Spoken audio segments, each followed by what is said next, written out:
Kaisar Sihir, Magic Emperor bab 594 sampai dengan 596, 2 lawan 1 dan tidak ada yang pergi kemanapun.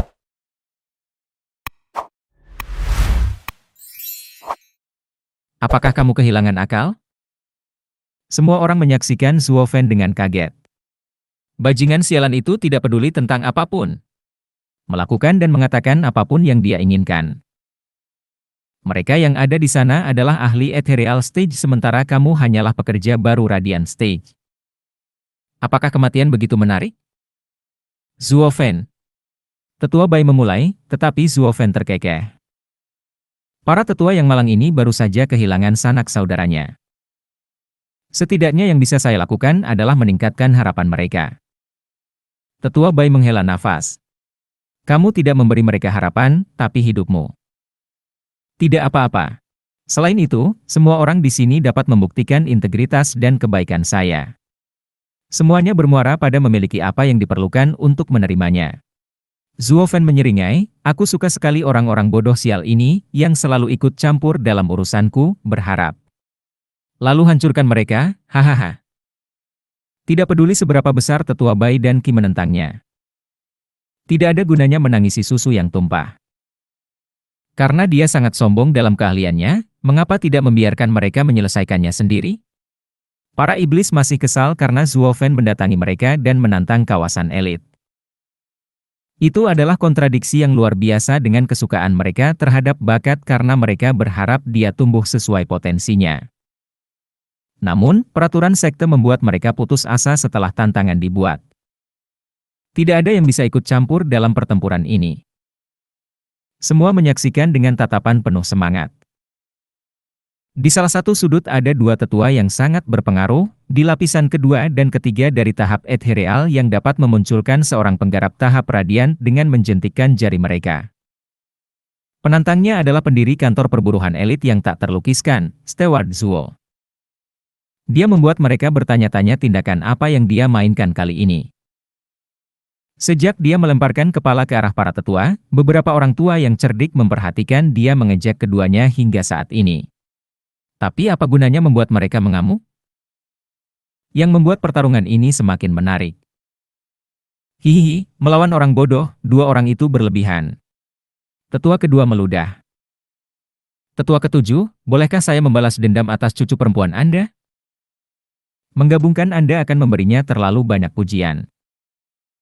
Penatua ketujuh sangat menentang gagasan ini, tetapi dia masih mengangguk, baiklah, cepatlah. Jelas sekali.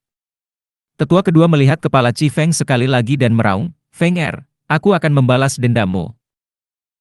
Penatua kedua menjentikkan tangannya dan mengeluarkan angin jiwa yang mengerikan. Penonton menjadi tegang. Itu adalah serangan jiwa ahli tahap ethereal yang tidak dapat ditahan oleh Yuan Qi atau tubuh manapun. Kelompok Kui Lang tahu apa yang bisa dilakukan Zhuo Fan, tapi itu pun gagal melawan serangan jiwa sebesar ini. Lagi pula, Zhuo Fan tidak peduli. Dia hanya memberikan lambaian meremehkan seperti memukul lalat dan serangan itu tidak ada lagi. Penatua kedua tercengang, bagaimana bisa? Terlebih lagi penontonnya. Sejak kapan seorang kultivator Radiant Stage baru bisa mengabaikan serangan jiwa ahli Ethereal Stage yang tinggi dan perkasa? Kecuali dia memiliki wujud jiwa juga. Itulah satu-satunya penjelasan dia masih hidup. Tapi itu lebih mustahil lagi. Dia baru saja mencapai tahap radian. Semua orang memandang Zhuo Fan untuk menemukan rahasianya. Kedua tetua itu memperhatikan senyum menyeramkan Zhuo Fan dan jantung mereka melonjak. Tetua ketujuh, anak ini aneh. Selagi aku menyerang lagi, ambil kepalanya. Penatua kedua mengirim. Penatua ketujuh mengangguk ketika penatua kedua menembak Zhuo Fan dengan tekanan jiwa yang lebih besar. Akal sehat menyatakan bahwa seorang kultivator panggung radian pasti sudah mati sekarang karena jiwa mereka hancur. Namun Zhuo Fan menganggapnya seperti seorang juara. Dia hanya berdiri di sana, seolah tekanan jiwa tetua kedua hanyalah angin musim semi yang menyejukkan. Penatua kedua menjadi serius saat dia melambaikan tangannya dan lautan api menyala di sekitar Zhuo Fan. Neraka! Tetua Bai berseru, jiwa tetua kedua adalah elemen api dan itu adalah api jiwa, tidak ada benda fisik yang dapat mempengaruhinya. Satu-satunya cara untuk menahannya adalah dengan jiwa yang kuat. Apa yang kita lakukan? Bukankah Steward Zuo hanyalah seorang kultivator panggung radian? Bagaimana dia bisa menahan api jiwa? Yu Ling panik. Sisi Kui Lang tegang. Saat suara dingin datang dari dalam api yang berkobar, tahap keempat mata Dewa Kekosongan, penghancur luar angkasa. Gelombang kejut pun terjadi, membersihkan bola setinggi 100 meter di sekelilingnya dengan keras. Semuanya hancur berkeping-keping. Api jiwa tidak memiliki peluang dalam domain absolut ini. Penatua kedua tersendat 2 langkah, terkejut dan darah keluar dari mulutnya. Kemunculan Space Cruiser memusnahkan api jiwanya dan pada gilirannya, memberikan luka yang dalam pada jiwanya. Namun dia hampir tidak percaya seorang buruh mampu melakukan hal seperti itu. Bagaimana dia? Sisanya terlalu kehabisan tenaga untuk bereaksi. Seorang kultivator panggung radian baru saja melukai seorang ahli panggung ethereal. Itu belum pernah terjadi. Mereka menelan ludah saat menyaksikan Zuofen yang sombong di dalam api. Dia monster dengan keyakinan penuh dalam menghadapi para tetua. Itu berarti tantangan itu dibuat dengan sengaja untuk menargetkan mereka. Dia mengejar. Semua orang menggigil. Pengurus kantor tenaga kerja tidak melakukannya untuk membalas 2 murid, tetapi untuk mendapatkan kepala para tetua. Dengan terkesiap, penonton menyadari betapa luasnya taktiknya. Segala sesuatu telah dilakukan untuk memancing mereka, termasuk apa yang disebut perjamuan permintaan maaf, untuk membunuh para tetua di depan mata. Mereka melihat mata kanan Zuofen bersinar dengan 4 lingkaran cahaya emas dan bergetar. Karena mereka lebih tua, tidak ada tantangan yang akan diterima saat itu juga. Keduanya adalah korban dari suatu keadaan yang dipaksa terpojok tanpa disadari yang memberi Zuofen landasan moral yang tinggi dalam mengirim mereka agar dapat dilihat semua orang. Semua memandang Zuofen dengan rasa takut dan hormat. Bukan hanya murid, tapi juga para tetua.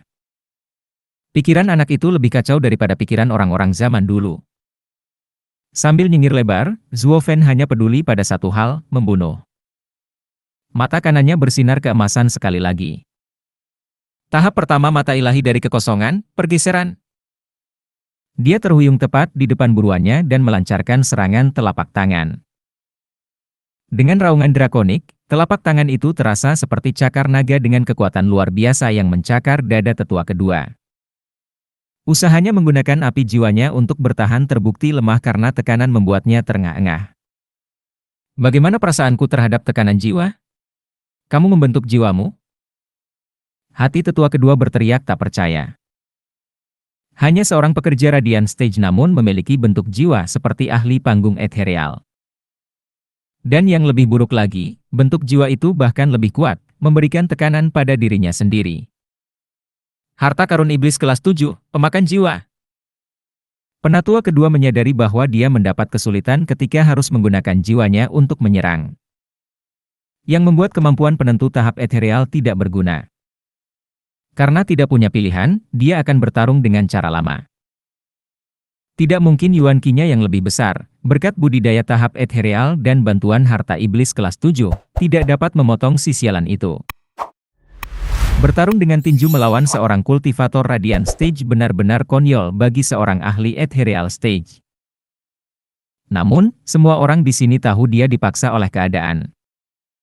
Tetapi jika ada satu hal yang dibanggakan Zuofen, itu adalah tubuhnya. Ditambah dengan lengan kilingnya yang kokoh yang tidak dapat tergores oleh alat apapun, mainan kelas 7 itu hanyalah tusuk gigi. Sambil nyengir lebar, Zuofen berkata, "Penatua kedua, izinkan saya mengirim Anda pergi ke cucu Anda." Hai, cakar naga hantu. Mengaum. Raungan drakonik menambah lengan kilin yang bersinar, memperkuat serangannya. Tiba-tiba, lusinan bilah angin datang ke punggung Zuofen. Getaran jiwa dari mereka berbicara banyak. Penyerangnya juga merupakan ahli tahap ethereal. Melirik ke balik bilah angin ke arah tetua ketujuh, Zuofen menyeringai, tidak peduli saat cakarnya berlanjut. Dentang. Cakar dan pedang saling berbenturan, mengeluarkan percikan api, diikuti dengan suara retakan pedang. Dengan keras, harta iblis kelas 7 pecah seperti ranting di bawah serangan Zuo Fan, dan seperti yang terpantul di mata ketakutan tetua kedua, harta itu menghantam rumah. Hah! Sebuah erangan sederhana datang ketika darah dan darah kental menyembur dari menghancurkan penatua kedua menjadi bubur. Area tersebut berbau darah dalam hitungan detik, menodai tanah dan membuat penonton merinding. Menebak rencana induk Zuo Fan adalah satu hal dan melihatnya dilaksanakan dengan begitu mudah adalah hal lain. Anak nakal itu pergi dan berhasil melakukannya. Suara mendesing. Nyala api datang dari tumpukan cairan merah, terbang secepat mungkin dari sini. Setelah menenangkan diri, penatua kedua tahu dia telah ditipu. Semua yang dilakukan Zuo Fan adalah upaya yang cermat untuk mengambil nyawa mereka. Itu bahkan belum terjadi 5 pertukaran, dan dia sudah kalah satu tubuh. Dia dipenuhi dengan penyesalan sekarang karena amarahnya yang mengamuk. Itu hanya menunjukkan betapa berbahaya dan liciknya anak itu. Sekarang, satu-satunya kesempatannya adalah keluar dari sini dan berada di bawah naungan tetua Si. Suatu hari, dia akan membalas dendam. Dia memperhatikan mata dingin Zuo Fan di belakang, niatnya untuk mengejar, meskipun bilah angin harus diatasi terlebih dahulu. Dia harus memilih antara terluka dan mengejarku atau membela diri. Jiwa penatua kedua mendapatkan kembali kepercayaan dirinya, menemukan waktu untuk bermonolog. Kamu belum melihat diriku yang terakhir, bocah. Oh, tapi aku punya. Zuo Fan menyeringai dan memusatkan pandangannya pada kerlipan merah yang terbang menjauh saat mata kanannya bersinar keemasan, tahap kedua mata dewa kekosongan, penghancuran kekosongan. Suara mendesing. Penatua kedua dikejutkan oleh sesuatu yang tidak terlihat. Menusuk jiwanya dan mencabik-cabiknya dari dalam. Dia telah pergi bahkan sebelum dia sempat mengumumkan penderitaan yang dia alami. Kedipan merah telah hilang dari dunia ini. Tetua kedua meninggal. Berkat telah membentuk jiwanya.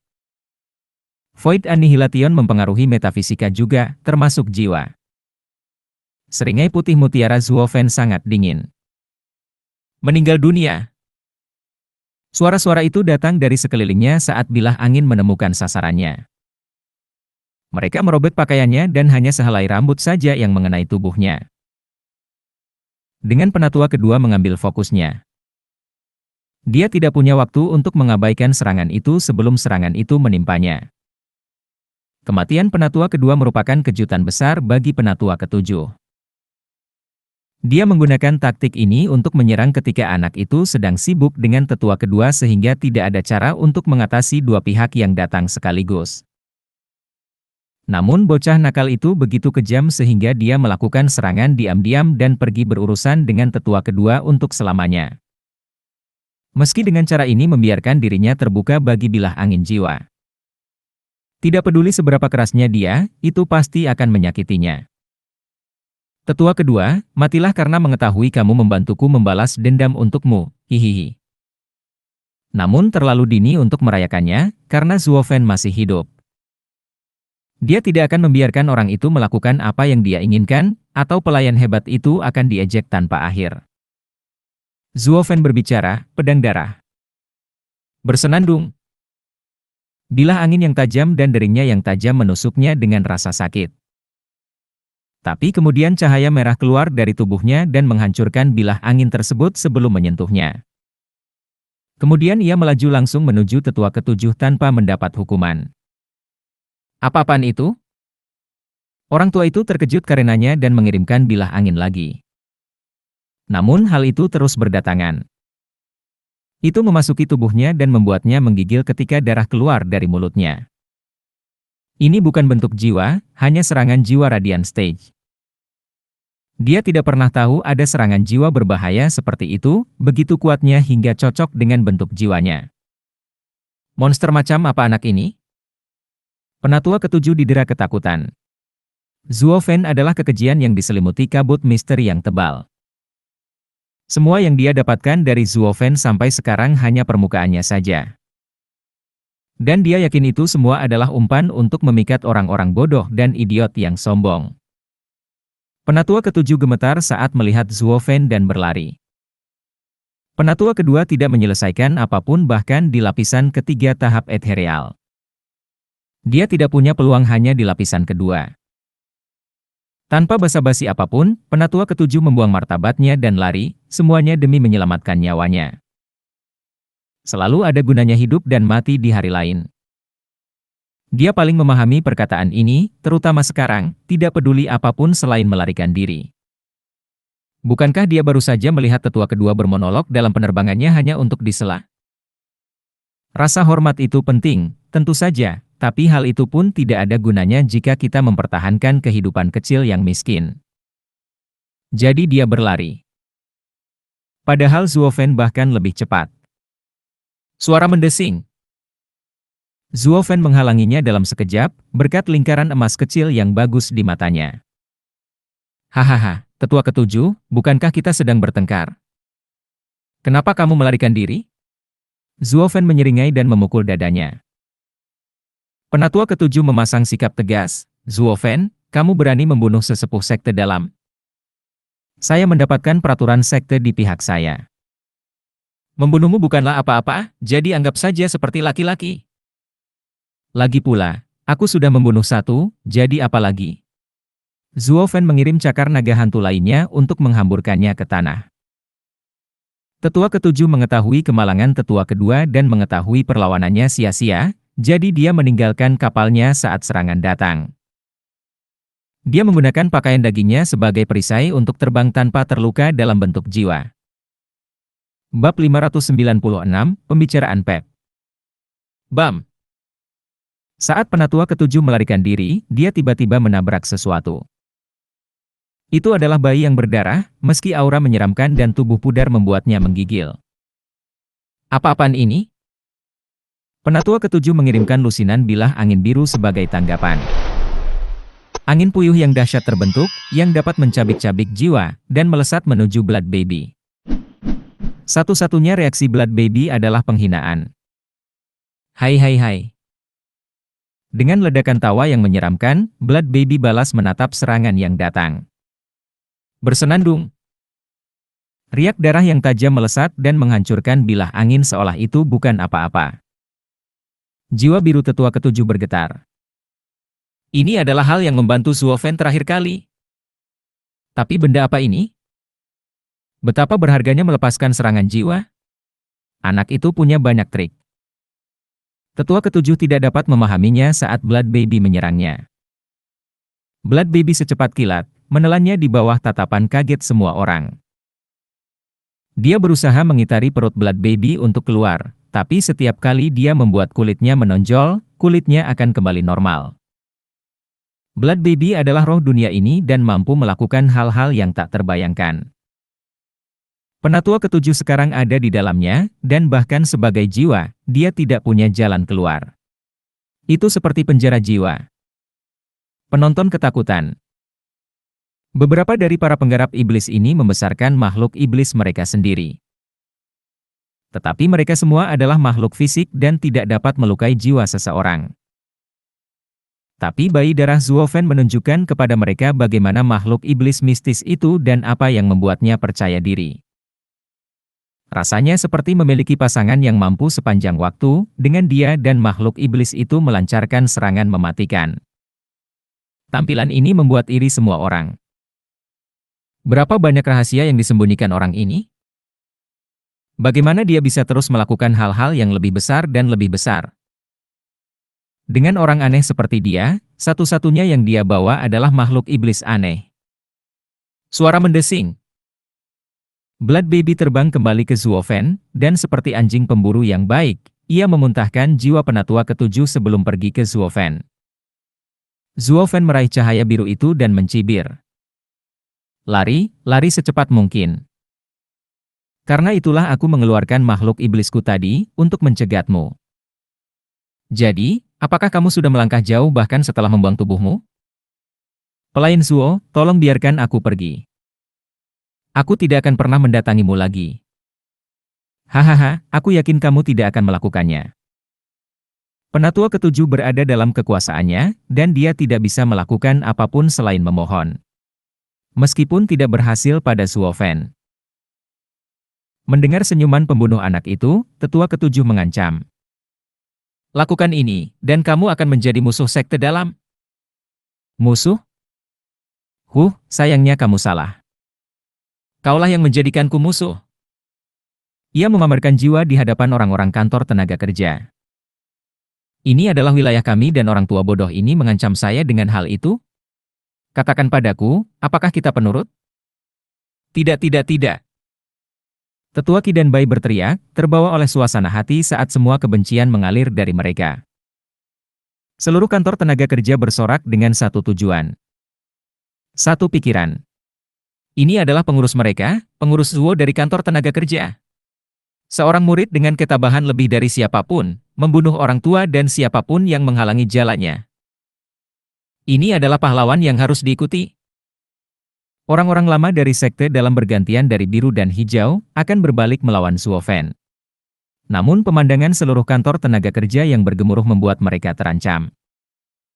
Kemenangan Suofen mengembalikan martabat dan kejayaan kantor tenaga kerja yang hilang. Menyerang sekarang ketika semangat sedang tinggi adalah bunuh diri. Belum lagi Suofen yang licik bermain sesuai aturan, atau lebih tepatnya memastikan aturan ada di pihaknya. Yang bisa mereka lakukan hanyalah berjalan pergi dalam diam. Diliputi oleh teriakan-teriakan yang datang dari kantor tenaga kerja. Murid luar dan dalam bingung. Kantor tenaga kerja seperti ikan mati sekarang. Namun Steward Zuo memberi mereka keberanian hanya dengan satu kemenangan. Mereka menyaksikan Suofen dengan kagum melihat bagaimana dia menggerakkan jiwa penatua ketujuh, senyum mengejek di bibirnya. Itu adalah salah satu gambaran yang tidak akan segera mereka lupakan. Suofen menghadapi jiwa itu lagi. Penatua ketujuh, bagaimana menurutmu? Apakah sekte dalam dapat diandalkan? Hahaha, kita semua egois. Kantor tenaga kerja sekarang mempunyai cukup banyak orang untuk melawan Anda semua. Tak satu pun dari mereka akan membela Anda juga. Apa kamu tahu kenapa? Mereka takut padaku. Hari ini aku menantangmu dan membunuhmu, dan besok aku akan menyerang mereka. Saya hanya seorang buruh dan peraturan ada di pihak saya.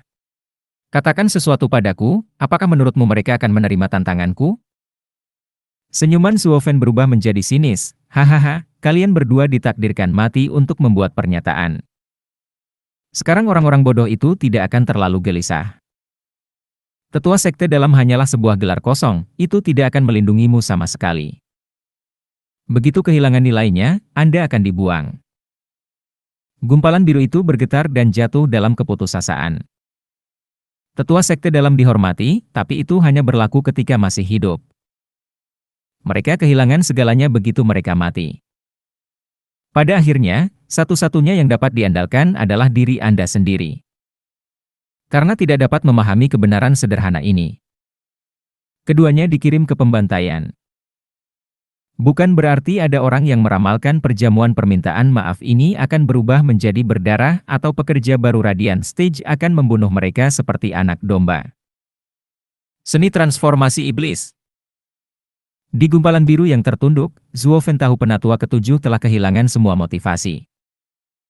Suofen menyelimuti gumpalan energi hitam dan memurnikannya. Saat itulah naga surga prismatik dalam pikirannya membuka matanya yang mempesona. Dengan membentuk jiwanya, Suofen dapat menggunakan seni transformasi iblis pada jiwa untuk meningkatkan jiwanya. Itu akan mempercepat budidayanya. Melonggarkan nafas, Suofen memperhatikan telapak tangannya yang kosong dan menyeringai. Dia menoleh ke orang-orang di kantor tenaga kerja. Apakah kamu masih sedih sekarang? Mereka semua menggelengkan kepala, menunjukkan kegembiraan di wajah mereka. Hahaha, kamu ada di pihakku. Kerugianmu adalah kerugianku. Dan saya adalah orang yang akan membalas mereka karenanya. Suofen mengangguk. Orang-orang memandang Suofen dengan mata berbintang. Namun, Suofen mengubah nada suaranya. Kamu lemah. Kamu baru saja ditantang sekali dan melihat kamu menangis seperti anak-anak. Saya telah memutuskan bahwa semua pekerja harus melakukan apa yang dilakukan seorang pekerja, yaitu menyapu dan membersihkan. Jangan berpikir untuk mencalonkan diri, bahkan orang-orang dari kantor buruh elit pun tidak. Demi Tuhan, kamu menjadi terlalu sombong setelah beberapa hari dan lupa siapa dirimu sebenarnya. Eh, para murid terkejut, tetapi senyuman mereka masih tetap ada. Kelompok tetua bayi terkekeh. Seorang ahli harus tahu kapan harus mundur, kalah, dan menang. Mereka tidak akan mencapai apapun dengan putus asa setelah satu kemunduran. Apalagi saat ini ada di antara mereka yang ingin keluar dari dinas tenaga kerja. Itu harus disingkirkan dan jangan dibiarkan membusuk. Zhuo Fan menyuruh mereka belajar kerendahan hati dan tekad untuk tidak patah semangat saat menghadapi kesulitan. Meskipun itu hanya berhasil setelah semangat Zhuo Fan. Tak seorang pun akan mendengarkannya sebelum kemenangannya, bahkan kantor buruh elit pun tidak. Para tetua melihat para murid dalam dan luar memperhatikan para pekerja yang gembira dan tersenyum. Zhuo Fan memiliki pesona yang luar biasa dan dimaksudkan untuk melakukan hal-hal hebat. Dia akan menjadi pemimpin sekte berikutnya.